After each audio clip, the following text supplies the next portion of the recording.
Logan, I was talking to you about how, I've been doing these interviews since the 90s. I go back and find them from 92, 93 that I've done. I got to interview my grandfather in War, West Virginia early on, and he talked about his life growing up. And it was, I look back on those things, and I think it's, you don't know memories are memories when you're making them. You think it's a normal day. Correct. And I think when we talk about these interviews, I look back on, like Jackie. When I interviewed Jackie, I know Jackie wasn't well, but when I interviewed him, go out there, and we went out and sit down in the bay and just interviewed him. I've done a lot of these, I've done them on the road. And then I started out doing these interviews on the road, and I'd take my phone, which you can do great video work with that iPhone now. Yes. And I took 2 Bluetooth mics, and I've done them on the road. And then I've done interviews in the shed. I don't know if you've ever seen one of those. It's called Just From the Shed. I have not seen that. I've got a storage building. It's 8 foot wide and 10 foot. All my stuff's hanging on the wall. I just go and sit up 2 director's chairs, and I've got it lit. Don't move nothing. My tools are all hanging there. And we sit there and do the interviews. If you get a chance to look at one of those, I'll look at one of those. They're really cool, all right? I'll look at one of those. We just done those, but I enjoy doing it because I believe now I do know this. There's a lot of things like pictures. We take too many pictures nowadays, okay? When I was growing up, we'd had a school picture and maybe one other picture, okay? But now you got 1,000 pictures a month people take. But I don't know if anybody looks at all those pictures when you get done. I don't think about it like that, Yeah. honestly. People take pictures of them going on vacations and things, and I always thought, why didn't you take a video? Yeah. A video would be a lot better. Yeah. See what I mean? Yeah. I've got, we took a lot of videos back when, the big VHS camera, the great big one you carry around. Yeah. Man, that thing how old are you, Logan? 28 years old, sir. 28. Man, that's good. That's a 28. good age, man. Yeah. That really is. That is really good. Yeah. All right. When we talk about things, where'd you grow up at? I grew up here in Tazewell, Virginia. Okay. 2 places, really. I grew up here in a place called Spanishburg, West Virginia. I know Spanishburg used to have a good horse show. Yes, it did. Down there at the school. Yeah. I'm familiar with Spanishburg. Yeah. It was a good place, good horse shows. We used to go there and show horses with my dad back when I was a boy. Yes. I was raised in 2 places. My father lived there, and my mother lived here out at Rolling Hills subdivision out here in Grattan. Right. And I had a good life. Yeah. Nothing bad. It's good. Yeah, it was there wasn't nothing going on that would have caused a bad life. I had a good stepfather at the time, and I had a good dad, and I had a good mother, and I didn't. Yeah. Answer me, have you been to rehab or anything? No, sir. Okay, I've just got to ask here because I want to tell you something. I've got my cousin's wife. I interviewed him. He come through things and come through a real issue with drugs and had a battle, and so did she. Just a testimony that just lights your heart up. But one thing she shared about, she come from a good family. Mom and dad loved her and raised her good, but just got on drugs. Yeah. Okay. Yeah. And got to fooling with drugs, and then just got hooked with it. And it was Christ that delivered her. She finally come through this thing, got 4 times in rehab. But I think about why that didn't happen to me or you. Okay. And I know we can talk about the Lord watching us and guarding us and taking care of us, but even we can talk about having good parents. But if they had good parents, and still, man, these, I don't know. Why do you think you didn't wind up on drugs and in rehab and an alcoholic and a dopehead? Well, to be honest with you, sir, I had great parents that told me what would happen if I did. Right. I didn't hang out in the wrong crowd. My dad always said, if you want to be a millionaire, hang out with 5 of them. Right. So I hung out with 5 of them. Right. One of my idols was Mr. Rick Snap, and that's why I hung out with. I hung around him and learned from him, and a few others from up the Princeton way. Mr. Terry Parks, great guy. Right. In the rock quarry business, paving business. Mr. Bobby Justice down Premier Way. So that's probably why I didn't end up on drugs. All right, so let's take this in because I think this is a big issue. It's who you hang around with. It is. But so often when you tell kids, you tell young people, I don't know if the word kids, but I mean, you tell young people, you are who you hang with. You are. Because it is easy. If you hang around people that want to fight, you'll find yourself in a fight. Okay? Correct. And if you hang around people that do other things, you'll find yourself getting drunk, getting high. Correct. Okay? You'll find yourself doing those things. And I think this is so important that a generation needs to understand how important it is who you're with. You're better to be alone Yes. than you are with the wrong people. Correct. But now the wrong people can seem fun. Okay. The wrong people seem fun, but the wrong people aren't going to be making no money. And I'm not that person. Right. I was always, hey, where can I make the next dollar at? And that's all I've chased. Right. And I've chased, having a good family. Right. So I found what I wanted. I settled down with what I wanted. I have a good business, so I didn't want to ruin any of that. And I don't see why you'd want to be on drugs. Right. There's so much more to live for. I think to me, the dangerous thing is losing control. I have enough time doing good to when I maintain control. Yes. And I don't like to be where I'm not in control of the situation or control of my faculties and control those Yes. things. For example, I think about this. I was raised in a straight line Church of God. I mean, long dresses, long hair, growing up as a boy, and it was you prayed through. They cast the devil out of you or anoint you with enough oil till you drowned. Okay? Now, I was taught from a boy, if you smoked a cigarette, you was going to hell. If you took a drink of that liquor, you was going to hell. I mean, it was down. Now, and I think back on that. I've never smoked in my life, never drank in my life. Okay, one time I was with a group of boys, and some of them are dead now, the friends of my little boys, and they had cigarettes, and they gave me one. And they was smoking. I said, I'll smoke it later. So I put it behind my ear.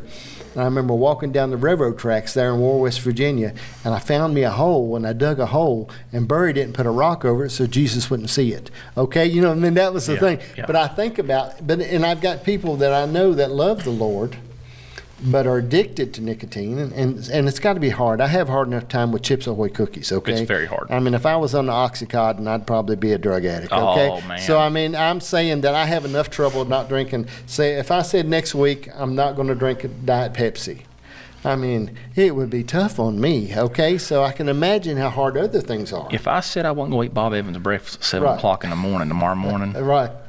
Mr. Dash, I'd be lying to you. And I'll be there. Yeah, but see what I mean? So I know that for us to come through that, Yes. and to be, and I think too, I got friends that hunt and fish and stuff like that, and I think all that's great too. I don't do it. I don't do it either, okay? sir. I'm not a hunter. I'm not a my fisher. dad never took me fishing, hunting. I mean, this wasn't like that. I didn't do it. We were storekeepers and shopkeepers. That's what we did. I was a business person. Yeah. I didn't want to go hunt. Right. Why would I want to be cold for it, Mr. Dash? I don't want to be cold. Right. I don't want to be hot. Right. I have an office job, and I'll stick with my office job. Right. That's why at the fair, sir, I run a skid steer. Right. I'm very proficient in it. Well, I think that's so real, man. Yeah. Yes, sir. Shoot, and I got buddies that they'll talk about where they're going. Example, Charlie Absher, a friend of mine. Yes, sir. We're going to go to Colorado. We've done made a commitment. I'm going with him to Colorado. You going hunting? But I said, here's the deal now. I'm not going hunting. I'm not going back in them mountains. I'm not sitting in no, first thing, 260 pounds. I ain't getting them no tree stand. No, sir. And I said, I'm not going to do that. I said, I have no interest in doing that. I said, I'll go with you, and we'll go. I said, I can't be gone more than a week. Ain't no way my wife's going to let me go more than a week. I said, we'll go out there, and we'll see some things, and we'll look around, and we'll do some stuff, but I don't want to go to hunting. Have you ever been? I've been to Colorado and Arizona. Did you notice Grand there was any Canyon. trees? No, There's no trees. There's nothing. Okay, there's nothing there. I've hiked the Grand Canyon 3 times. You're a better man than me, sir. And it was. I don't think I could get it now, but I mean, it was an experience, a dry, hot experience. Yes. And, it really was. But I think about there's different people. And different, and I got, like I said, buddies, and I'm sure you do too, that live to hunt. Oh, I do. Okay, I don't associate myself with them. They love it, all right. But in my family, we were storekeepers, shopkeepers, and my dad was business, and that's what he raised me thinking and doing. Yeah. It's different. It's different. My father, I'll tell you, here's something. I sell equipment parts, Caterpillar equipment parts. Sir, that's all I know. Right. That's all I know. I don't know anything else. Right. So when people are like, well, we're going hunting this weekend, hey, you should go. Hey, I know where I can buy a D9R dozer at for cheap. Right. And I tell you where I'm going to be going. I'm not going hunting. Right. And I got those buddies. Well, look, hey, we're going to be riding foolers in the woods. Right. Well, we go ride on any coal mines anywhere. Maybe they have some equipment laying around somewhere. Right. And they always ask me, why is your life focused around that? Yeah. I said, well, if that's what you were taught when you were raised, right, that's what you'll do. Yeah. If you and another thing is, Mr. Dash, if you enjoy what you do, yeah, if you enjoy what you do, yeah, it's not a job no more. Yeah. It's fun. Right. I enjoy three things in this world, and I enjoy a lot, but I enjoy three things a lot. One is buying and selling equipment parts and tearing that stuff down. Right. The other is Disney World. Okay. And the third one is, most importantly, is being with my family at Disney World. Right. And I can give you a pointer on that. If you ever go, don't go in August. Right. It's miserable. It's hot. It is miserable, sir. Yeah. It's miserable. Yeah, we went. I think I've been twice, and my daughter and her friend, they just went to Universal a while back. Yeah, I'd like to go there. They really liked Universal. They done that, but I tell you, it took me a long time to didn't know there was a difference between there was two different places. But I mean, they're there in Orlando. But you're two. But I mean, but we go a lot. We travel a lot. My Yes, wife sir. and I do. I got a new camper in the driveway. You gotta have one. It stays hooked up all the time. Power. I've got a 50 amp service. I got sewer, water, everything sitting there all the time. I come in. I'm an expert at draining and cleaning. I told my wife, I said, now your next husband, he might be slimmer and trimmer and better at a lot of things, but when it comes to cleaning out that sewer tank on that camper, he'll never do better than me. He will never be the man. I'm flushing out, buddy, and cleaning up, and we pull in. We hit that thing like a pit crew on NASCAR. We pull back into the house. Yeah. And take out, clean that water, and do this and do that, and we just go at it. But we camp a lot during the summer. We stay out about 2 weeks, and then we come back in. We stay out about 2 weeks, but we camp it. We do a lot of Cracker Barrel camping, Walmarts, places like that. Yeah, and, that's a nice camping. Because I'm a little bit thrifty, okay? Yeah. And when I get out, sometimes we'll get, if we get a national park for $25 or something, we'll stay a couple of days. But generally, we just enjoyed Panama. No, is it Panama City? I think we just went to the other day. And we stay a lot at Destin. Yeah, no, But the reason why is I can go, the Henderson State Park's right across the road, and I've got a Florida State Park pass. And the Cracker Barrel just right down the road from it. So I can just go right across just as easy, come right out there and stay on that beach all day. We've tried Cracker Barrel meeting in the mornings at 7 a.m., sir, and I don't think Cracker Barrel's our place. We can't get rowdy in Cracker Barrel.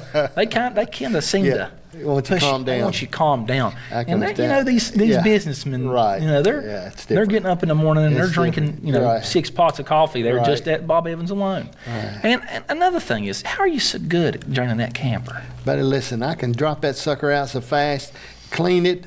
And let me tell you what happened to us one time. Okay, now first thing, I had a smell in the camper. Oh, I know. I thought, okay, all right. So me and Janice and I, we all over this. We said, well, I removed the toilet from the bathroom, okay? I took it out. I've got Dawn and Pine Sol. I'm spraying down there. I'm cleaning that thing. Still got this smell. I told her, so I finally, we went for a couple of days. So finally, I told her, I said, you just got to maybe light a candle in here and see what we can do. And about that time, my daughter-in-law and my son walked up in the camper, and they said, Dad, you've got gas on in this camper. And the stove had been on all that time. It would have really raised our insurance if we blowed up that camper. Sir, you'd have lit that candle. That place think about would it. have been in flames. And we had took the toilet. I took the toilet out, resealed everything. Off. It's got to be. Why am I getting a smell good as I am at this? And worked on it. But anyway, we enjoy it. I think life has chapters, okay, and you have different chapters and different phases. There's things that I was in business. I had like everybody. My son said I was a serial entrepreneur.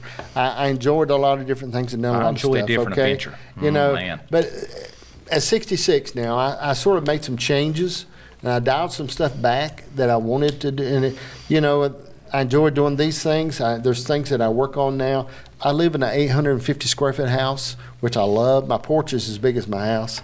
Okay, I'm out there all summer. I watch TV on the porch all summer. That's what I like to hear. I mean, I love that. I sit out there. I got me too a 6-foot porch swing, which is not easy to get. Now I thought they were 4s. I had to go to Amish country. And had a guy up there, and he built me a 6-foot porch swing. Okay. So you could lay down in that sucker. Because the other, you're all humped up. You're all leaned up like this. Right. And you don't want to be in that. You want to be in something nice, sir. No. So I got a memory foam seat in it. Oh. 6-foot porch swing. And but like I said, chapters and phases of life that you have. Yeah. And I think about you at 28, you're in this chapter of your life. Yes, sir. And you know there's always changes and always stuff going on. There's changes tomorrow, sir. But do what you're doing now and hard at it and think about it. I will continue. It's great. My dad's also 66 years old. So, you know, he just retired the past about really 2 years ago. Right. 3 years, something like that. And he don't really do a whole lot. So when I look at you, you're saying, hey, I'm going camping. He's thinking about, man, I'd like to go camping.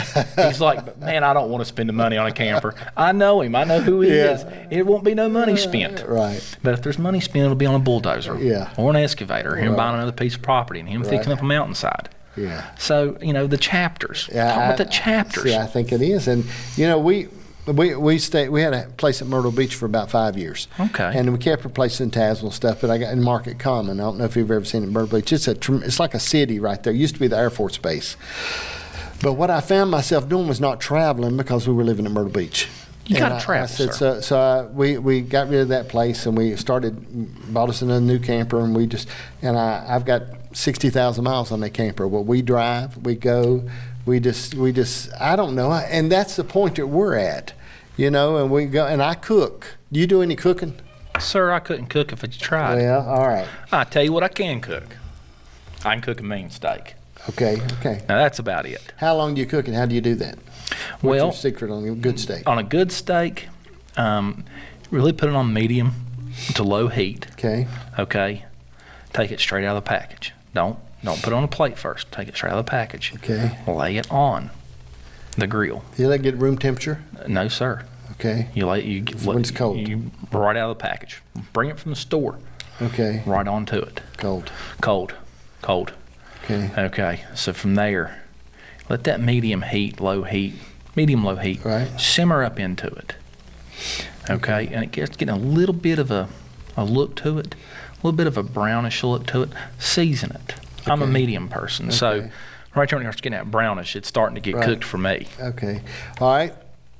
And I studied. Now, listen, I never cooked. I had 8 restaurants, but I didn't cook until COVID. Okay.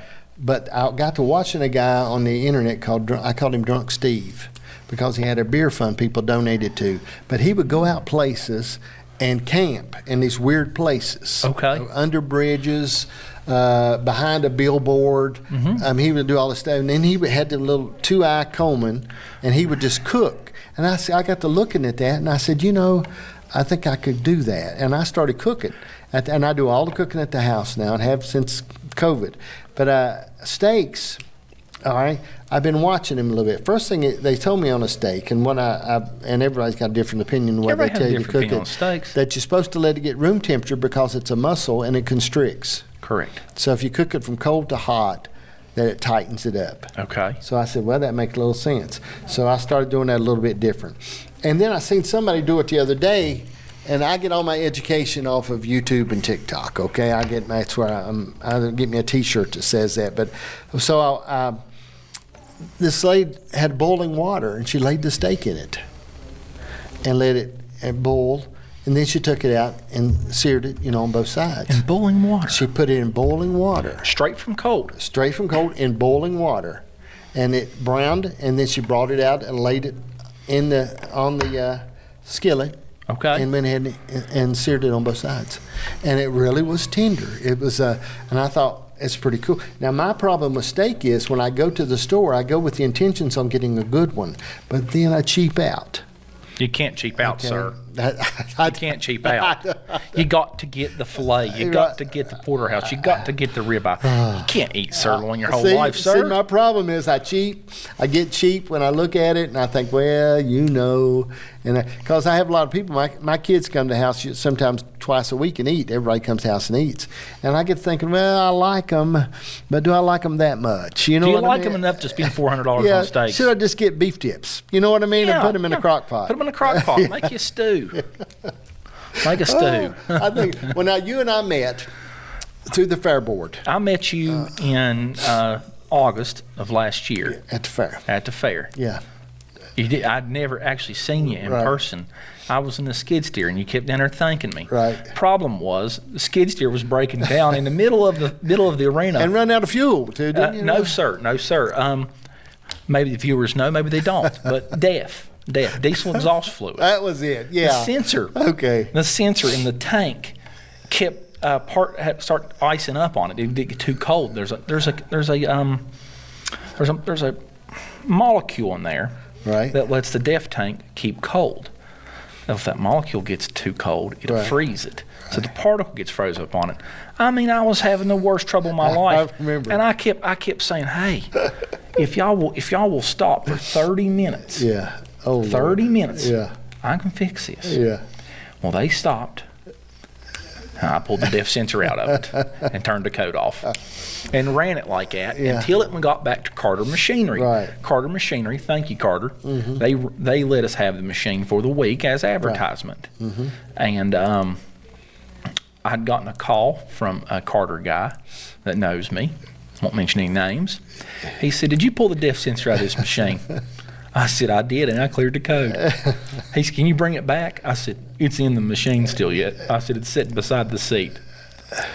And I remember about 2 weeks after that, I seen it on Iron Planet, which is a online equipment sales for sale at Green Valley with 14.9 hours on it, Mr. Dash.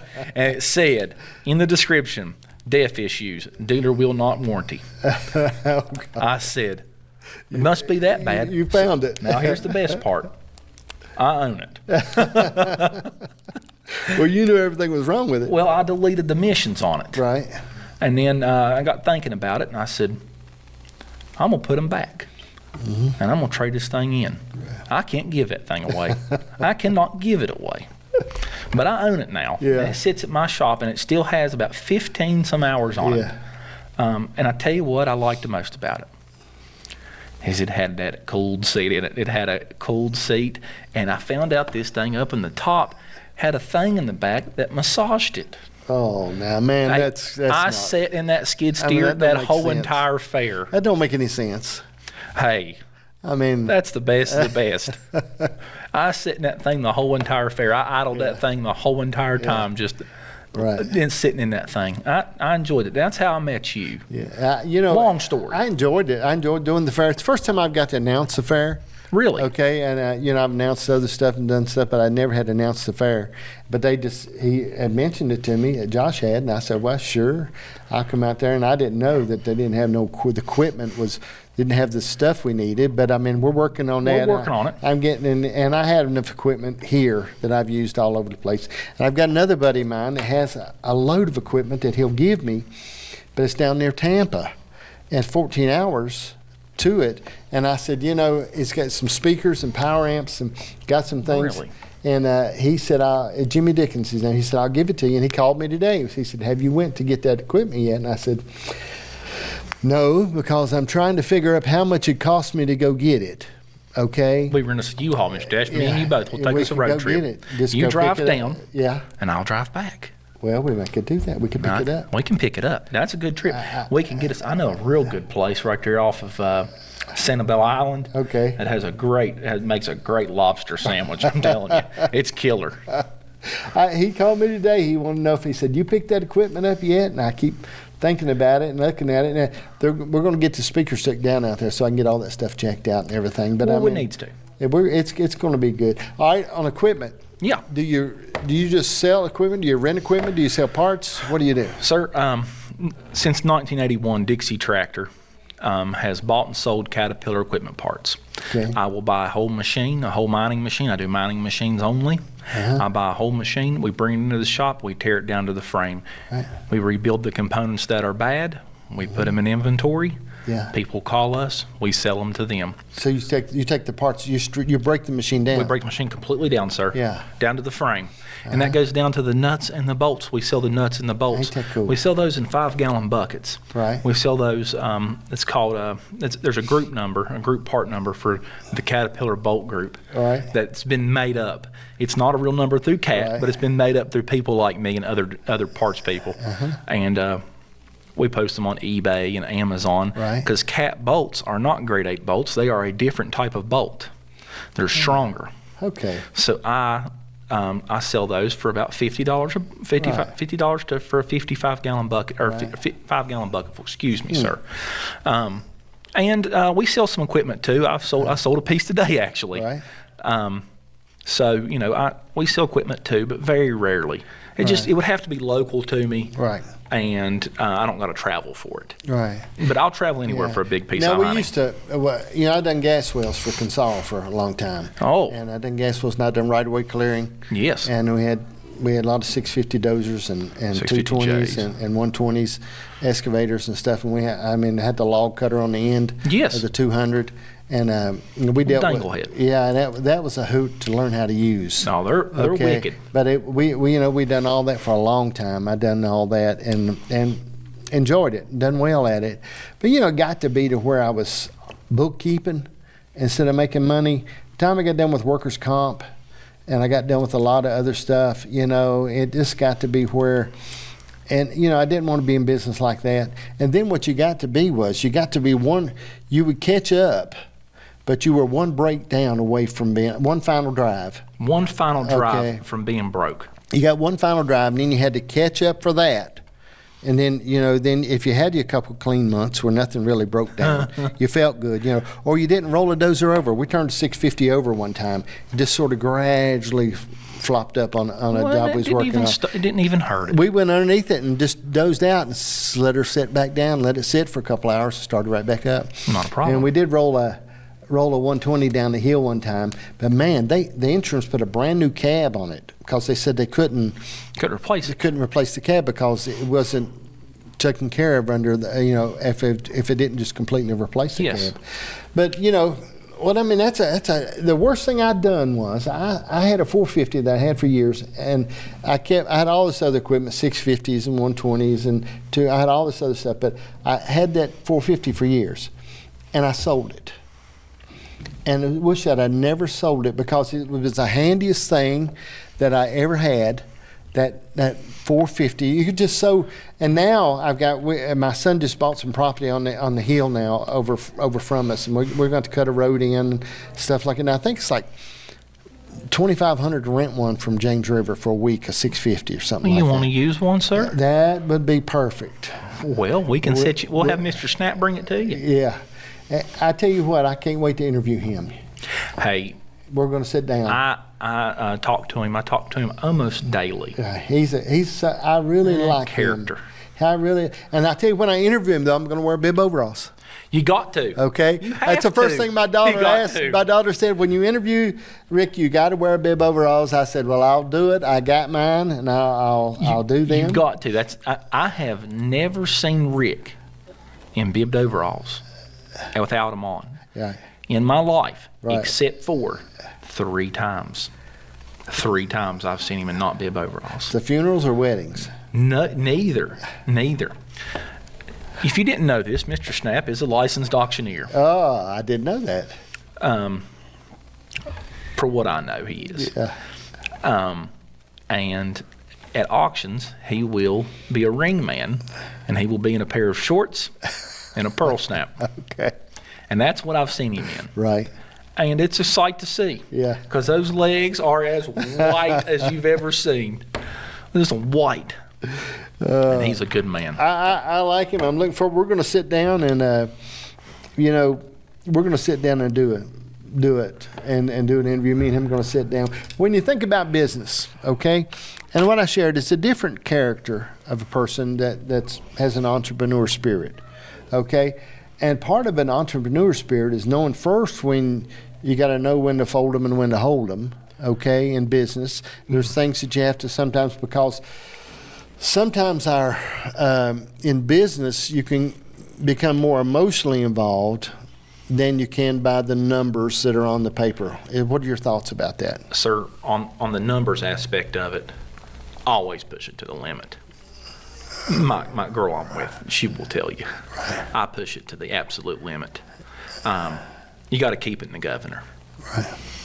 So when you're looking at when to fold them, sir, I have so much pride with this being a second generation that I will go down with the business. Right.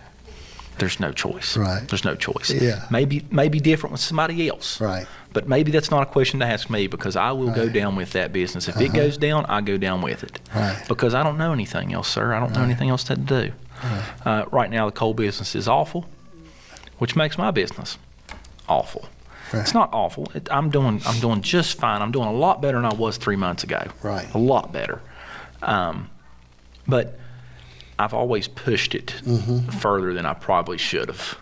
Well, see, and I think that, I've had businesses that I got in. Okay, for example, one time I got into a game store. I had a buddy of mine come and he said we should put in a game store.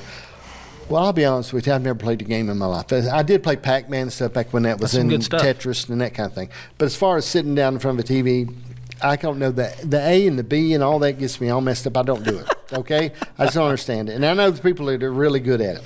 Yeah. All my grandsons are good at it. I got a buddy that I went to high school with, graduated high school with. Not a buddy, guy I know, because we were never friends.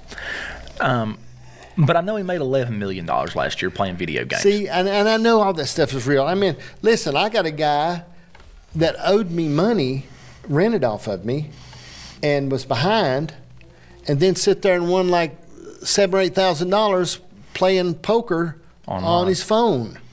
Okay, and had to get it in 3 debit cards. Okay, so I know all that free money's out there. But anyway, with free. this, I had the game store. I said, how much money do we need? And he told me it was like 10 grand. I said, well, all right. Okay. Let's go in partners. We'll go in partners. You run it. I dropped the money out, bought everything we need. Really nice place. Rented a building, everything. Well, my kids really liked it, okay? They went down at night and played the games in the game store, all the new games and all the monitors and all the stuff, and everybody seemed to really be enjoying it. And I said, and about a year later, I really hadn't made any money. And he come to me and said, I'd like to buy you out. I said, all right. He said, how much? I said, 10 grand. Because I felt like I broke even, okay? And, so I felt like that. I knew when to do it. Another time, and I've shared this before, I had the AT&T franchise here in Tazewell, okay?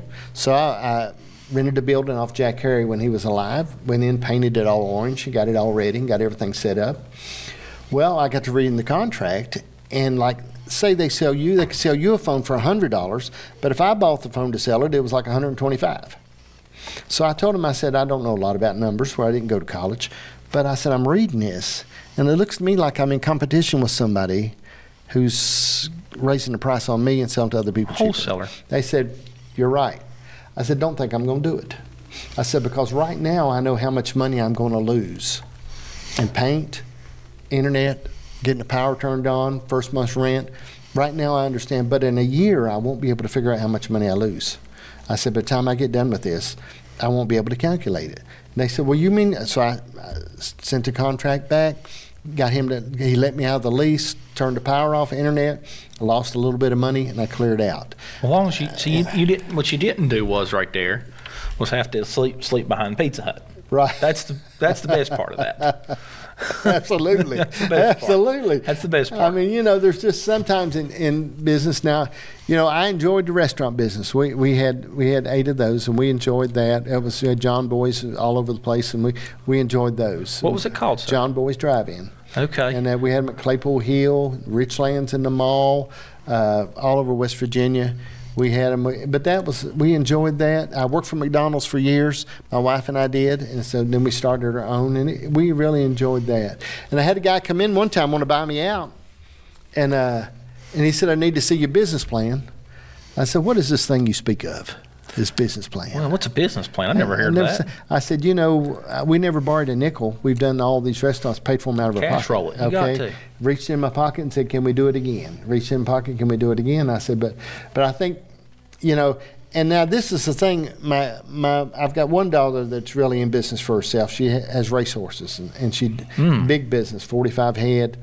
Big business that she does. My other two kids are not in business for themselves. Because it's hard if you don't really have the spirit for it. It's very hard.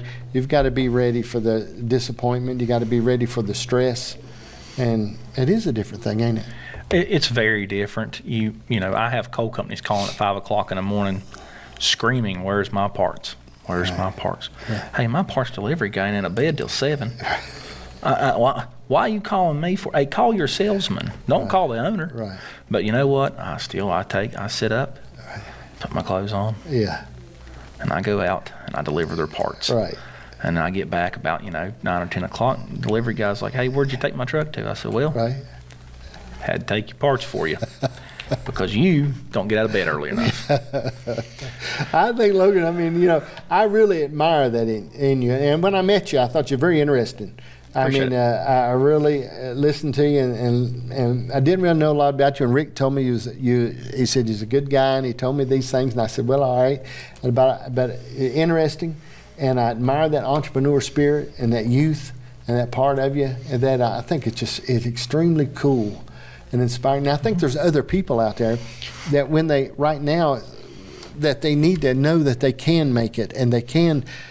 Now I don't know if you went to Harvard or not. I don't know anything about all that. Sir, I barely graduated Tazewell High School. All right, but what separated you from other people?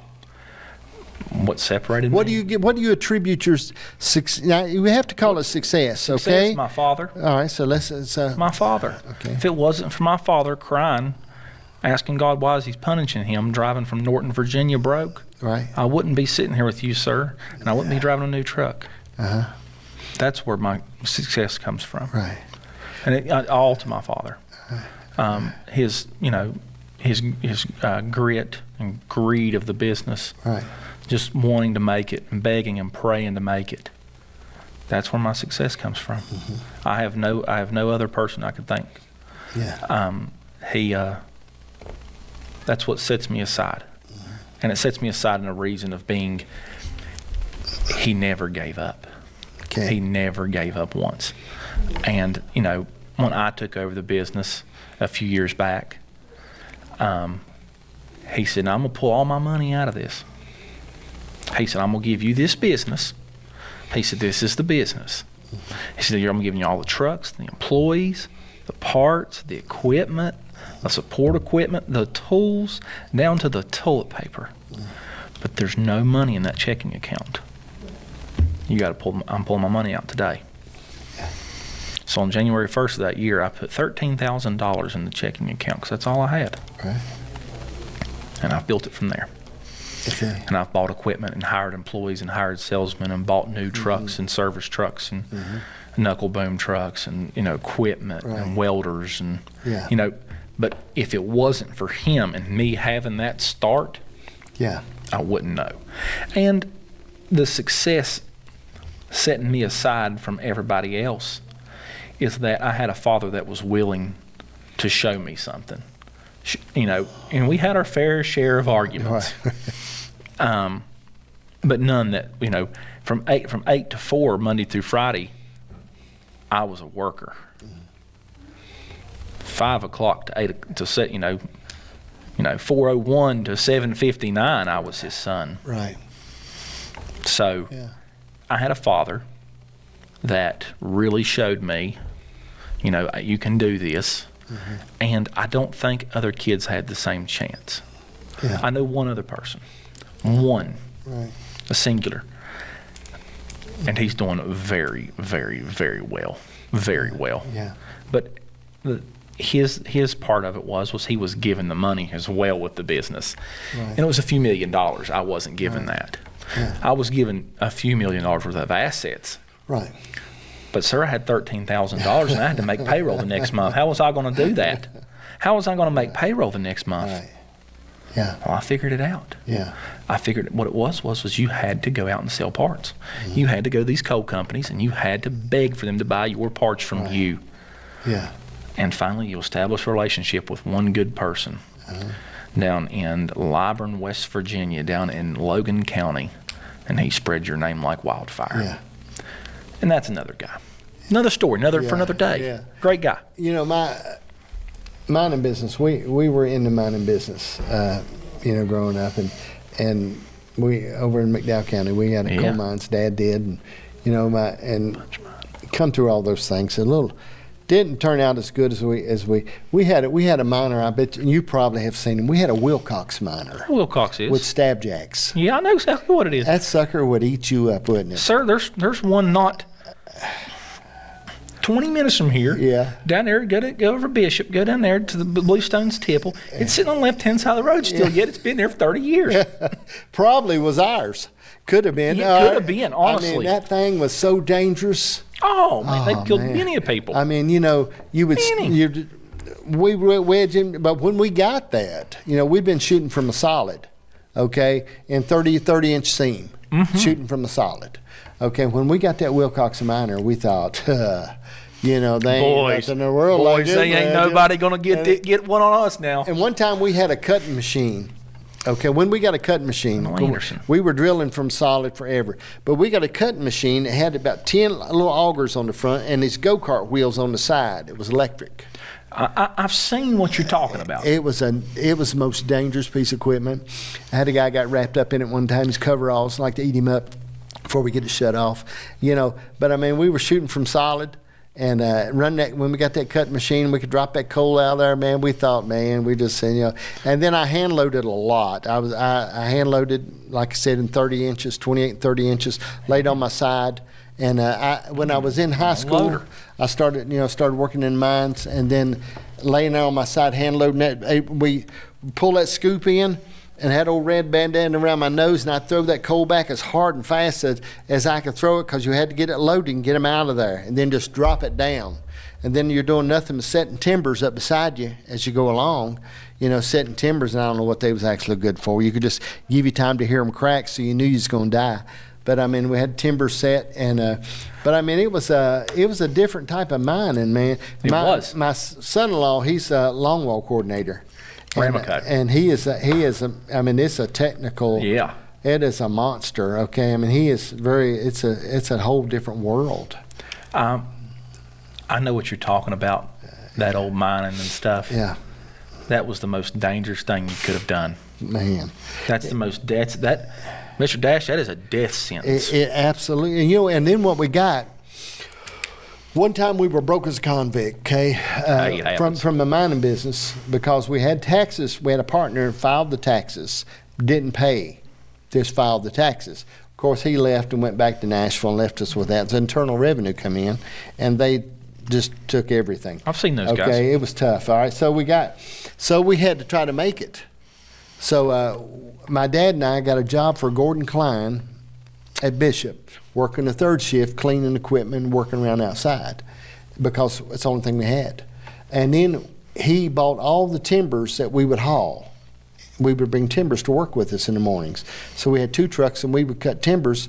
When we got back home, we'd cut timbers in the woods and got back home. Then he would give us house coal, so we could bump the rib with a scoop, bring it out, load our trucks. And got home, my mom would have orders waiting, people who wanted house coal. So we had a business inside of a business that had a business. Yeah, so we would come in, and we would come in with that house coal, deliver it, go to the woods with them $100 home-like chainsaws. Yes. Cut timbers, load them back in the truck, sleep a few hours, and go back to work. And it was just, and I told my dad one time, I said, Dad, man, we're going to have to, can't we quit one of these? He said, son, we better get it while we can. And he was right. He was right. He was right. But you have to do what you got to do at that point in time. That's exactly. I've done it all. I've had to. Yeah. From scrapping to Yeah. Cutting up good machines and taking the scrapyard. She ain't got no money. Right. He was right. Best money I made on scrap iron. Now, I can tell you some of those now. I had a set of bulldozer tracks Yeah. and an old pickup truck. And I laid them tracks up in that truck. And when I got there, it was at closing. And them scrap iron people always want to tell on everybody. The ones that are out there, it's none of their business. Anyway, Yeah, they come running in. They come running in there saying, "He's got dozer." He said, "I don't care." You know, and I made more money off that load of scrap iron than the time I put them old dozer tracks in there. Where was this at? I think it was at Bluefield. Bluefoot Iron and Metal?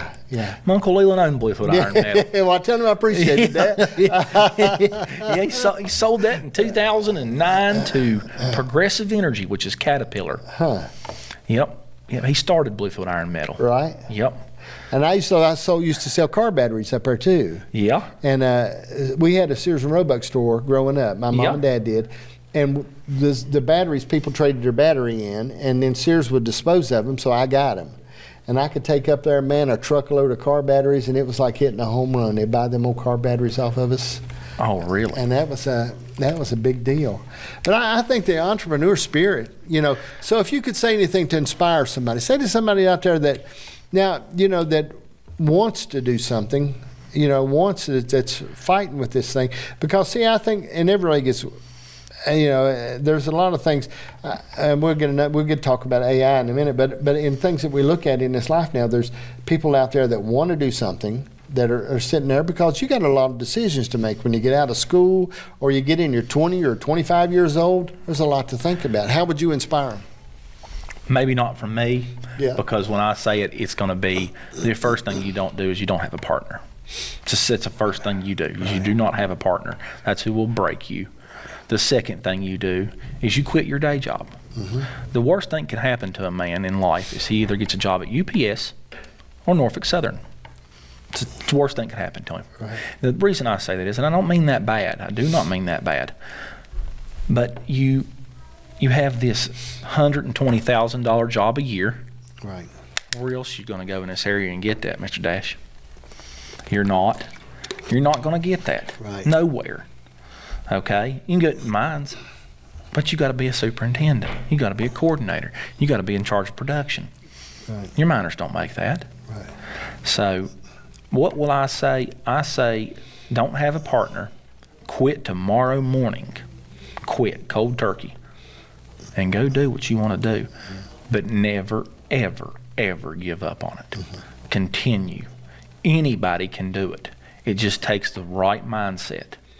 Yeah. You need the mindset of, if I go broke, ain't no big deal. Make sure you have an LLC though. Right. Make sure you have an LLC. Yeah. I have a DBA, so because I'm not out there to. Right. How do I put it nicely? Yeah. You got what I meant. Yeah. You got what I meant. And you know, if you don't want to quit in the morning, mm-hmm. and you want to go into construction business, go rent you a skid steer this weekend. Put it on the back of a trailer. Make you an ad on Facebook. Mm-hmm. You will literally pay for that machine that weekend and some profit for you. Right. But don't quit your day job if you don't have a plan. Right. If you don't have a plan in place, don't quit your day job. But you also got to have funding. Right. You got to have funding. And you got to have credit. Mm-hmm. I don't have credit. So you got to start with something. Right. And also another thing would be, if you are going out and you are wanting to start a new business, make sure the market's not saturated with that business in your area, especially towing. Right. There's hundreds of them. Right.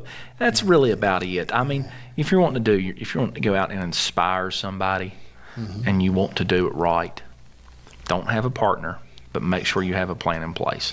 You know, when my wife and I, you know, like I said, I worked in the mines for a long time, and then one day I drove to Tazewell, And because I was getting laid off time to time, and it was aggravating me, I kept getting laid off. And I said, so I come to Tazewell on a 350 Honda motorcycle. CB 350. Yeah, straight pipes. Oh, man, bar sounded on good. the back, primer on the gas tank. And I said, I'm going to get me a job in Tazewell, the bright lights, because I come from McDowell County over here. And I said, I'm going to get me a job. I heard about the city.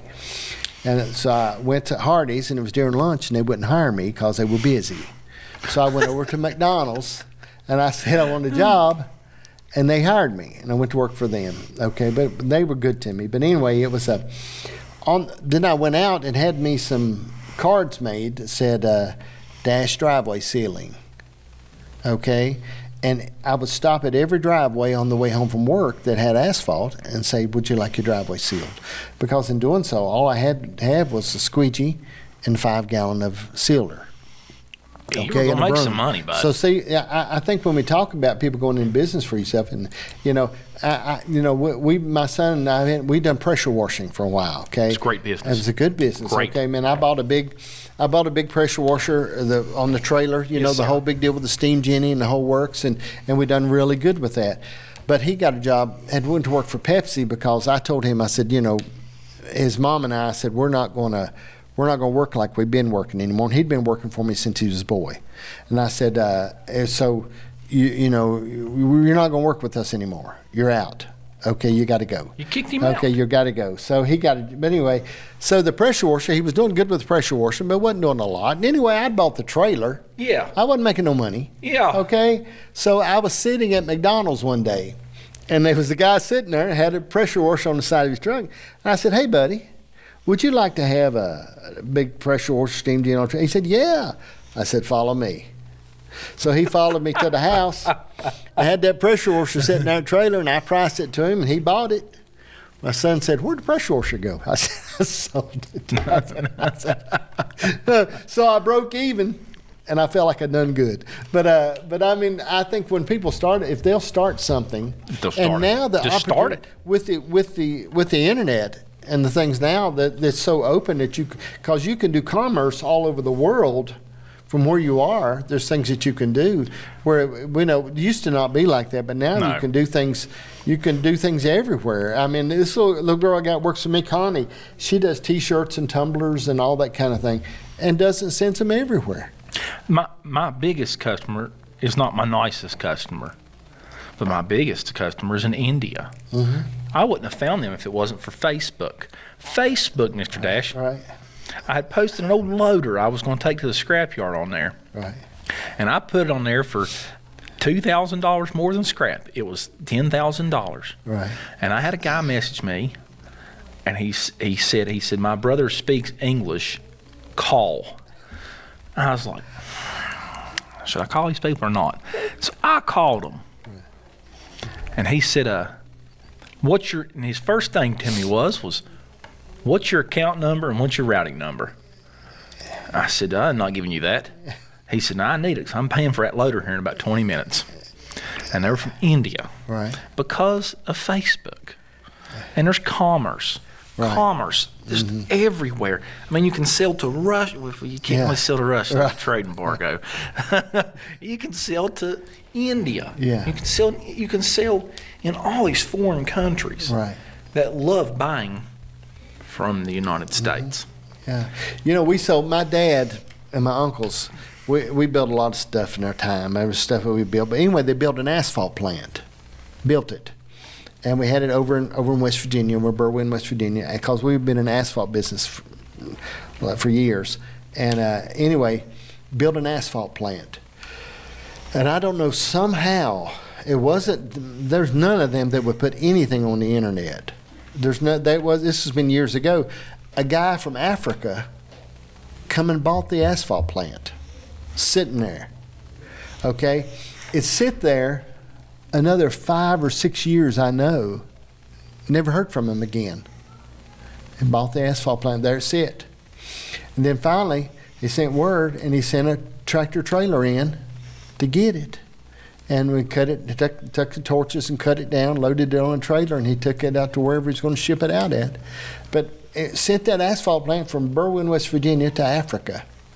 I mean, he had to get the funding, Mr. Dash, to get it there. Yeah. He had the money to buy it, but man, he didn't have that money to get it there. I don't know, man. I think about stuff like that, how we can do business all over the world now. And I can imagine how you ship the stuff, when you ship things and you move things around and you go there. Now, where are you located at? I'm located in Princeton. Okay, in Princeton. I'm in Princeton. I have 2 locations in Princeton. Okay. One in notorious Stumpy Bottom. Okay. You probably don't know what Stumpy. I don't know where that is. Oh, if you ask around Princeton, they'll tell you. Right. Notorious Stumpy Bottom. Okay. And then I have one out on Beckley Road going towards Lashmeet, still in the city limits where the old Princeton precast concrete was. And that is my equipment lot. That's where you bring everything into to tear down. I think, when you take that's fascinating. I follow some guys on that are up in Canada, and they take campers like you're talking about. They'll bring a camper in and they strip it. The windows, the doors, and they sit them on these shelves. Did you see that on TikTok? Yeah. I seen them on TikTok, they're crazy, They're right? crazy. They're crazy guys. They jump through the top of a camper and they talk about how crazy they are. Yeah. And they strip that camper down because, see, you can't get parts for a lot of older campers. You can't get parts, but they strip them down and put them up on shelves. I think that's fascinating. I do think that's fascinating. That there's a part out business for everything. Right. Part out for everything. Yeah. Now, what I want to know is they buy those campers, they get in with them marble slabs and them marble floors and stuff. Yeah. That's where they start getting into some money. Yeah. That's probably what camper you have. And there's marble floors. Well, it's hard to hide success. It's the truth. There's a camper junkyard, I believe it's in Kentucky, that deals in only these big Class A's.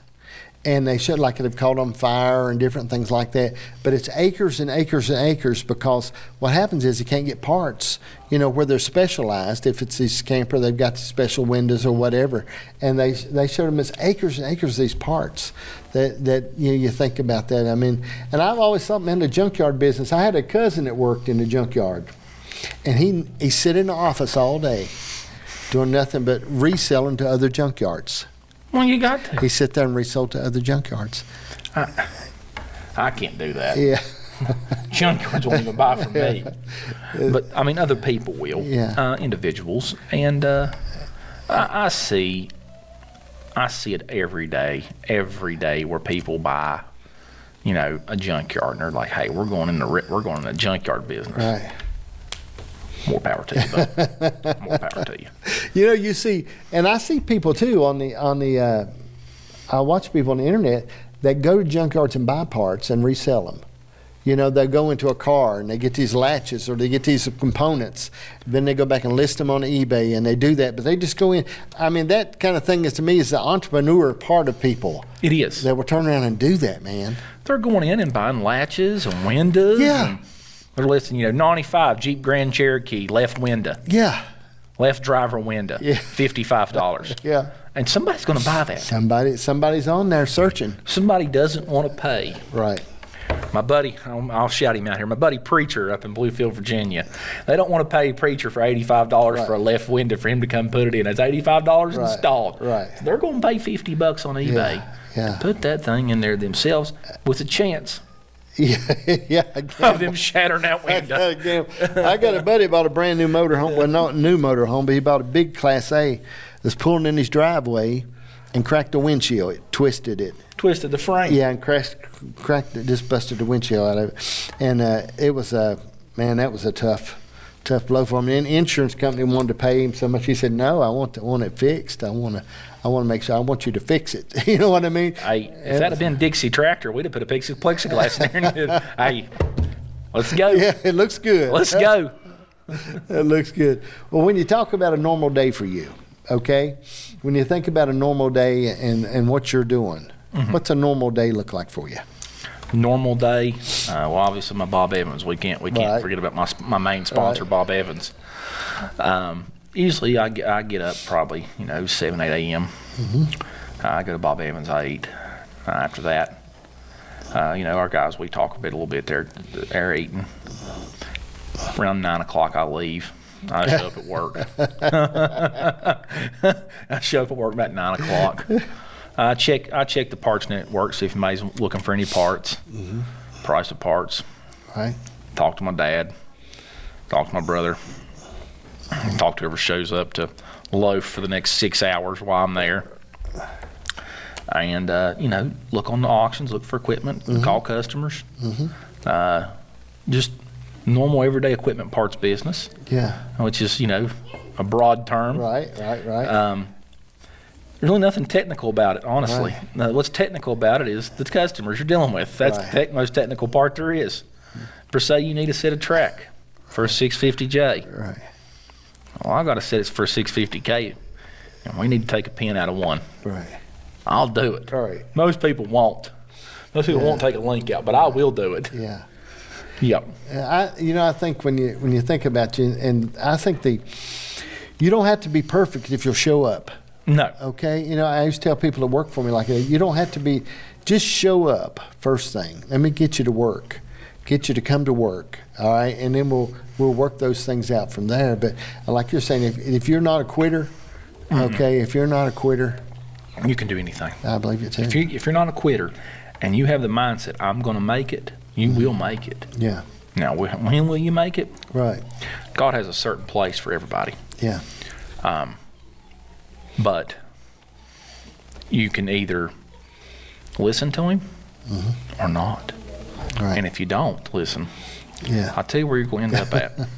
I know exactly what you're talking about. All right, let me ask you this. If you could look back yes, sir. a few years. Okay, like when you started, when your dad turned it over to you, how many years are we talking about? Just what do you think we're talking about? 2-3 years. All right, say if you could look back 3 years, and you said, I'm going to write a letter to old Logan 3 years, and send this to Logan, what would you tell yourself? What would I tell myself? Yeah. The things Logan, that you wish you would have knew. Logan, do not go buy that new limited Ram truck. That was a mistake. That was a mistake. That's one of them, actually. Right. Yeah, that was one of them. Yeah. I got me a big check from a coal company, Mr. Dash. Big check, about $500,000. Yeah. Well, the first thing I done, instead of putting it back into the business, they had this beautiful down at Mount Airy, parked at this perfect 3/4 degree angle. Right. Limited Longhorn Ram 2500. I bought it. I know what you're talking about. Okay. Next thing I would say is listen to your customers. Listen to your customers. Hear them out. Don't just ignore them and think you know everything. Because that's a bad trait. I had to learn that. Right. Don't go out and think that the cat dealerships are your buddies. Don't go to the John Deere dealer and think that they're your buddies and you're trying to buy equipment from them. Right. They're not your friends. They never will be. Yeah. Don't think that any salesman is your friend. Okay. None. No equipment salesman. None. Right. They're not. Right. I learned it the hard way. Yeah. I thought I had a good friend. I didn't. That's really what I would tell myself. Yeah. I would tell myself. To I be would more cautious. save money. Yeah. Save money. Don't blow it on dumb things. Right. And just because you have it doesn't mean you need to spend it. Yeah. Reinvest in your business. That's the next one. That's it, Mr. Dash. That's really all I have. We my son-in-law, and I know we talk about partners, and I've always been anti-partner. I'm anti-partner. Okay. My son-in-law went in partners together, and I'm just telling you, we never had a problem, okay?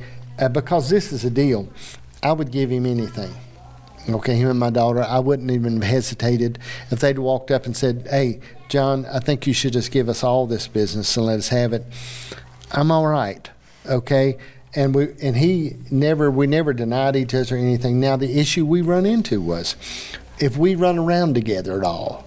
Like one day we're driving back when the Ford dealership was here in town.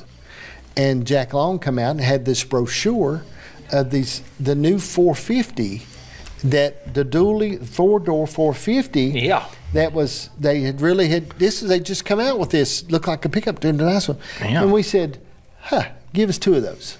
Okay, so we got 2 of those. Then we drove out by the tractor place, and both of us didn't have big farms or anything, but we seen these nice McCormick tractors, and we said, give us 2 of those. Yeah. Okay, and then we said, we seen the Rhino was out, the nice Rhino, the Old Rhino 660 Yamaha Rhino. My dad bought one new. I know exactly what you're talking I about. still got mine. My dad still has his. So we said, give us 2 of those. Okay. After that, my wife and my daughter wouldn't let us run around together at all, because we got to where we would buy 2 of those, pair of these and pair of those. I got a buddy that does but the same thing I do, and we can't be together. Yeah. We just can't. We know better. We can talk on the phone. We can eat lunch together. We can eat breakfast together. We can eat dinner, John. Yeah. But, sir, we can't be together. Right. We cannot be alone together out in the field. We will buy anything. If they had an old Trojan loader from 1968, they said, hey, it ran good 10 years ago. You take $3,500 for that thing. We'll be down to get it in the morning. Yeah. I wouldn't do that if he wasn't with me. He's agging me on, saying, hey, we can make some money on that, Logan. Me and him the same way. We would buy stuff. We would buy, we would buy those things. We just said, well, let's just get that. And then I know what you're talking about. You hit a good lick or two, and all of a sudden you think, man, I'm high rolling, okay? And then at the end of the year, when you got to pay your taxes, that everything starts to look a little different. You know what I mean? I don't like seeing them come in. Yeah, we had an issue like that, and I thought, because we were doing rather well, and we said, well, but man, in the year when the CPA handed me that and said, okay, you owe this, I like to have a heart attack, and I said, I don't want to make no more money no more like that. I know now different, but I mean, there's. You got things you have to learn. Yeah. Okay. When you look back and you think about with you, and you think about things that you want to make sure you do lay some money back, and you do. All right. Let's talk about this real quick. Let's get into this. So I know I heard you briefly talk about the stock market. Okay. Now, when you think about the stock market, okay, and you think about investing in stock, and I've got one buddy that's extremely good at this. He's a sharp cat, okay? He's just a sharp cat. And my dad and I used to fool with a lot of penny stock at one time. That was a lot of fun, okay? Penny stock's how you make some money. So my dad called me one day and he said, have you heard of a company called Enron? And I said, yeah. He said, I've got all this stock. I can't seem to get rid of it. And they're talking about it on the news. So we did learn a few lessons about those things. So when you talk about the stock market, if somebody out there and they got $1,000 and they want to do something, they want to get close to this mic. If you they want to invest in something. I mean, what do you, from your point of view, as an equipment salesman and just a normal Joe from down the street, what do you think they should do to put something toward the future? Not stocks. You want to lose yourself? You be in the stock market, because I'm gonna tell you something. Boys on Wall Street know more than you could ever know. And boys know what they're doing. There's some stockbrokers sitting at home right now that might watch this and think, man, that guy's an idiot. But I wouldn't do the stock. Charles Schwab or New York Life IRA, 7%. You start dumping your money into it. When you're 65, 70 years old, he'll have you a few $1 million, and you'll be good to go. I think the big advantage, though, think about this. Like when my son works for Pepsi, and a certain amount invests back in his IRA and all this, that's the greatest money in the world. Yes, I mean that's sitting there. That's great money. Yes, and my buddy that has been a stockbroker, and he's a smart man, a very smart man. He said, John, if you buy stock in things you like. Okay, buy things that you like, and it made a lot of sense. He said because other people will like it. But if it's something you like, you'll know the market better than somebody sitting there. And now we have so many tools that we have out there with AI and apps and things that will give us some, that will help us some. Okay, I believe that will help us a little bit on some things. And the big thing, too, is once you do invest, you have to stop looking at it. Correct. I think I know some people that's been using ChatGPT to win the lottery. Yeah. I'm being serious. They have been putting numbers down and winning 10,000. I think his biggest so far has been $35,000. Just writing the numbers down on pick 5, pick 6, writing numbers down that ChatGPT says to put down, and then he wins $35,000. See, I don't know how that works. See, I'm telling you what I found is I've really, in the last 90 days, Yes. started using AI more than I ever have. And we use it now for all of our graphics. I'll take a program like we're doing today. Yes, sir. And I drop it. I have another, it's not ChatGPT, but another AI program. And I drop that program, I'll drop an hour video in it, and it cuts it, segments it, writes the topic that we talk about down for each segment, splits it up, and then it says, and just lays it all out for me. And then it backs up, and I tell it, hey, I want you to upload this every 12 hours to these social media platforms. I mean, man, it does so much for me for What's this $50. called? I'll tell you when we get off the air. But this works so good for this stuff. And then for our graphics now, graphics that we couldn't have built, okay? I can go in and put this little description of the graphic I want, and pow, it just gives me the graphic out for $25 a month. Okay. I get all these things. Well, these questions. When I went through here and I said, listen, I'm talking to a guy that I want to ask him a question about the stock market. Give me 10 questions. Okay. It drops out, and how important is diversification, and what does it mean to be well diversified? I mean, that's a question I wouldn't have thought of. I don't know if I can answer that. Okay. But to have, and the breakdown of it is if you don't put all your eggs in one basket. Yes, correct. You know what I mean? So, I look at those type of things, and I think of this tool that, that we do have in our hands now, and we can act like it's not there. Now, it won't take the place of a lot. I mean, I had a guy yesterday, I took my truck out there to have brake spit on it. AI is not going to replace Josh and them pulling the rotors off under my truck and putting rotors and brakes on it, okay? No, but a machine could. Yeah. It's coming to that, sir. Well, I love watching them build vehicles. Oh, the welding, the automation. Yeah, and then they show too, like there'll be a bed way over here on the other end of the warehouse, and that bed, they call it, is already married to this chassis that's going to be over here. Yeah, and you watch it comes together. That's fascinating. It comes up, and that bed's right beside that truck. And you just watch that machine pick it up, and it sets it down real nice and easy. And you watch it put the bolts in the bottom of the bed. And the motor come down. Yep, sets right in the frame. I don't know, man. I'm excited about the future and these things that we're looking at. There's some things that worry me, okay, but I mean, I'm not a worrywart about some of it, but I mean, some of these things we can't fight it and act like it isn't there. Yes. I mean, I can. For example, I had a program that we had a while back that we couldn't get anymore that told me how many times each commercial, each TV program, each minister, how long, when they were on the air. And I could put in this document that I have, a notepad that the server prints out, and it would go through and decipher. Well, they quit making the program and all these things. And I said, so about a month or so ago, I was sitting there with ChatGPT, and I said, I pulled that document over and dropped it over, and I said, give me this information. 15 seconds, it had it all laid out for me. It said, this minister's been on 360 minutes this month. This program's been on here, and it just laid it out so beautiful.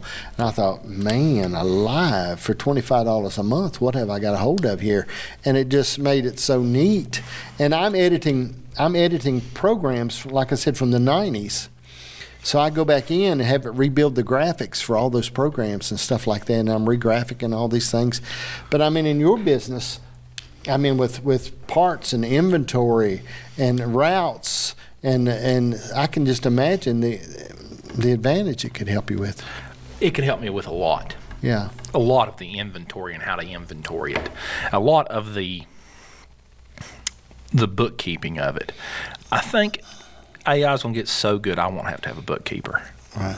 It'll be able to do the taxes. It'll be able to do everything. Yeah. And I look forward to that. Yeah. That's an extra $200,000 off the books every year paying somebody. Right.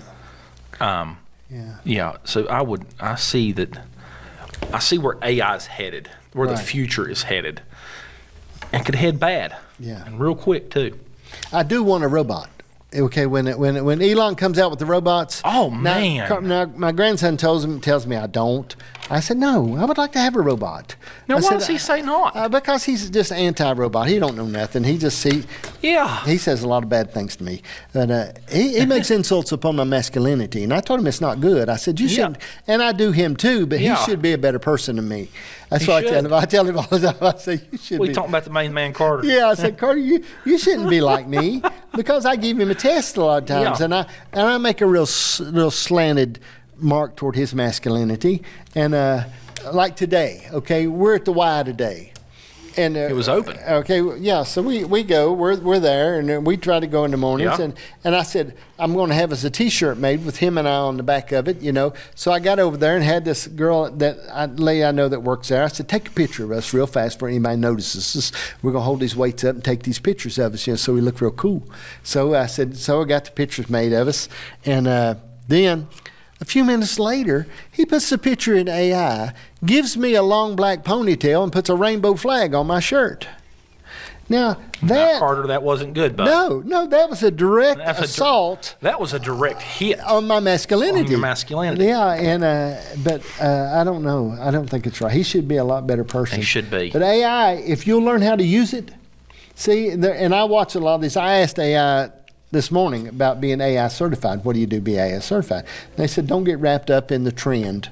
Just learn how to use the tools. Correct. And went through it with me. But I think learning how to use that as this generation grows, because it's going to be there, man. It's going to be like Google was for us. So when we come across Google, we thought, what in the world? This is great. Have we come across? And now it's just, this thing is just, but I can imagine in business now, what you can do, how you can figure cost, and you can figure, back to utilities and payroll, and how that's going to help.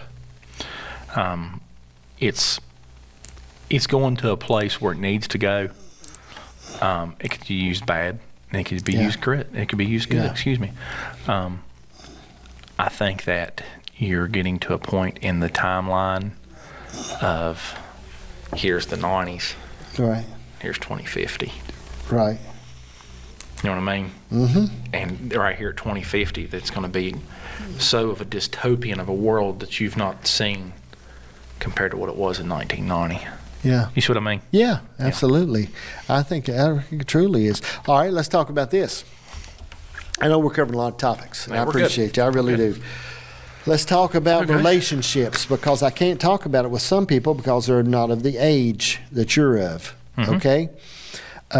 There's a difference between the way what I think is. Let me tell you what I think first, and it's all right if we don't see it. If there's a difference between the way you have to deal in this, I don't want to say day and age. It sounds like I'm 90 on Johnny Carson, but in this hour that you have to deal with relationships between you and the opposite sex than there is the way I used to have to be able to deal with it when I was 28 or 25 years old. It was a different time. Okay, and it seems a big difference, and I also see this in younger kids. I've got one that's going to college next year, one grandson, and I got Carter who's 13.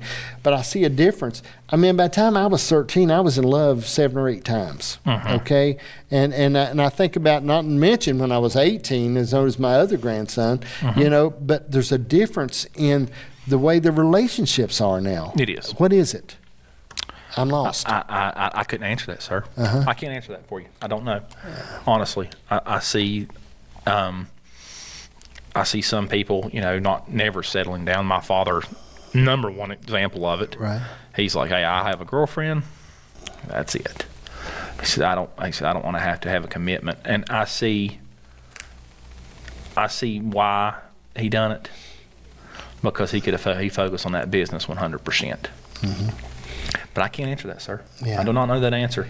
That's an answer for a really, really, really good therapist. A really good therapist. And I don't know any. But my ideas. Your ideas. What is it? There seems like a caution, a greater caution now than what there was when I was younger. Okay? And I'm way older, but there was a greater caution. I didn't have to have as much caution about love or relationships. Now it seems like men have so much to lose that there's a different caution. This is from my point of view. You're okay, correct. They have so much more to lose than what I had to lose. Okay, when my wife and I got together, I didn't have anything to lose. Okay, I mean, I worked and I done things, but it wasn't like I thought she's going to take my fortune. Okay, all right. So what I mean is this caution. There's a caution. The caution. I can answer that. Nowadays and ages, lawyers want to take the man for everything. Right. So they don't get married. You lose your business. You lose everything. Right. You lose everything. And you lose your children. You lose your children. You lose everything. Yeah. So there's no, in this day and age, there's no point that men see that you're not gaining nothing. You're losing everything, and you're not gaining nothing. Everything's at risk. Everything. And that, see, that's a big thing. I think I began to see that as you go along. And then not to even mention, let's not even get to the point of I don't know how to get into the sensitive area. So then if we're talking about being with a woman, and all of a sudden the next day she says she was attacked. Okay, then and a whole man's. It doesn't matter if things are true. Your whole life could be ruined. Okay, from a false accusation. And I'm just saying, because I'm 66, I can say what I want, and I own this place. I mean, the thing is, a false accusation. And like we seen this guy on TV the other day. I can't remember him. He's an actor, this redheaded actor. That these two kids accused him of misbehavior with them, and it turned out that it was all false, and it was proven that it was false. They put him in jail with no bail, okay, for I don't know how long he was in jail with no bail. They put him in there. Turned out that the parents had put all this up to it. The kid said it never happened, but the parents had accused him, this false accusation, and everybody naturally, as soon as he was accused, thought he did it. Ruined his life. So there he is. I mean, his reputation. And so, I mean, man, but see, I didn't face that, okay, as growing up. I didn't face that. I wasn't worried about that kind of thing being done. But nowadays, it seems, I don't know. Nobody wants to talk about this. How do I put it? Okay, nobody wants to talk about it. They want to act like it's not real. Like it doesn't exist. It exists every day. I watched my buddy lose his whole entire fortune. His business is all over false. Everything was false. Right. I didn't know who to believe at first, but then I figured it out real quick. She married him for the money, and she got it. Right. She got it, and I don't know. There's no gain. Right. There's no gain in this world. Right. Yeah. And I'll talk about it. Yeah. I think it's listen. I had a family member. Now I have a good girl. Right. But, well, you can throw that in there. That's okay. I'm with you on that. I understand what you're saying, and we're talking outside this box here. Okay. I got a buddy of mine, a family member. He was at a ball game. Okay. He had a crazy ex-wife with multiple personalities. Okay. I mean, she was like Sybil. Okay. He was up in the second floor of the high school watching the football game with the police officer and the principal watching the ball game. She's on the phone, 911, saying that he's trying to kill her, breaking the windows out of her car. And they look down and see her walking. And the 911 call comes over while he's standing there with these police officers, okay? Another time, she had the restraining order against him. And let me tell you how things can not be fair. He was gone all weekend with us. We were gone somewhere. We were gone on the road all weekend. He come back home. We're in Sunday school on Sunday morning. He walks out the door of the Sunday school, and the police are waiting on him. And they said, we have to take you in because you violated the restraining order this weekend and went to her house beating on her door. And then he said, I don't believe her, but we have to take you to jail. I mean, things are so unfair, and I can see why men are standoffish. Again, because and it's really unfair that they have to be that way. Okay, it's not fair that they have to be that way. They should be able to open your heart up. It should be able to be able to love without that fear. And that makes me mad that it's like that. It's so unfair that men, and nowadays, and I know women go through stuff. I'm not saying all that. There's sorry men out there too. But I mean, I'm talking about there's men have to hold their heart back and be so careful. It's just unfair. To find somebody you could really trust and love and feel like. It took me a long time to find somebody I could trust and love. Mm-hmm. A long time, sir. I'll admit that. Yeah. That Muncie family's been really good to me. Right. Good people. Been really good to me. Good people. So I found who I wanted to be with and who I could trust. Right. I have no regrets whatsoever. Yeah. Her mother's great to me. Mm-hmm. So I have no problems there. And then I look at my life and look at my friends and their third divorce, fourth divorce at 29 years old. Right. They do not learn. Yeah. And then I got some other buddies that won't get married because of what they see from our other buddies. Right. And I understand. And I think, and this is the thing too, I think when you're looking for a woman, you got to look in the right place. Okay, if you're not careful, I mean, it's hard to find one on Saturday night at a beer joint. And of course, no beer joints out there anymore. Applebee's has shut them all down. Literally. But I mean, when you think about where people shop at, and my grandpa said, I believe my grandpa, he said, a man marries a woman, sure she'll never change, and a woman marries a man, sure she can change him. Okay, and the thing about it is, when you look at it, and I've been married almost 44 years, and I've been blessed. My wife and I, we get along good, and there's just we're both easygoing about these things. What I mean? We don't get all uptight and get tense about stuff, and it tickles me when she talks about things that she can't change. Okay, there's people that she can't change, and thinks that she'll be talking about something. And I said, now listen, life only has two sections: an area of influence and an area of concern. You spend a lot of time being concerned about something we can't change. Yep. And I said, and riding down the road today, she was talking about it. We were talking about a situation. She was just a fuss and talking about this, and I said, now we're in these two sections. You got this other area of influence, and that's me. You should be concerned about me. And she said, I am concerned about you. I said, yeah, but be more concerned about me. Yes. More concerned. Yes. Be more. Pump it up. More. Pump me up. Pump it up just a little bit. Make me feel really good about myself. I'm telling you, Logan, I've enjoyed this. I have. I really have, man. I hope we get you to come back sometime. Yes, sir. We just talk about things, and I'm looking forward to the fair, doing what we're doing, and it's a really important thing. Yes. What we're doing on the fair board together on Tazewell County Fair Board. Yes, sir, it is. And I'm looking forward. I told them my point was I want to be on as long as I can help and make a difference. As long as I can help and make a difference, I'll be there. If I can't help and make a difference, excuse me, I'll be out the door, boys. I want to be able to help and really change things and make a difference. If we can do better, I want to be able to do better, or if I can just sit back here and help out. And I told them before I went on the board, I said, I'll help no matter what. I'll help and I'll be there. And I'm not going to try to do everybody else's job, but I'll be here and I'll help. And I think that's important. It is very important. I appreciate it. I enjoy it. Brother, thank you again. Thank you, buddy. We haven't even, my wife is going to say, John, you did not cover the questions, just because I do miss it sometimes. Hey, it's okay. It's a beautiful outline. Hey, we can cover those another time if you'd like. That's exactly right. Logan, thank you. Appreciate you, sir. Appreciate you, buddy. Thank you, man. I'm looking forward to getting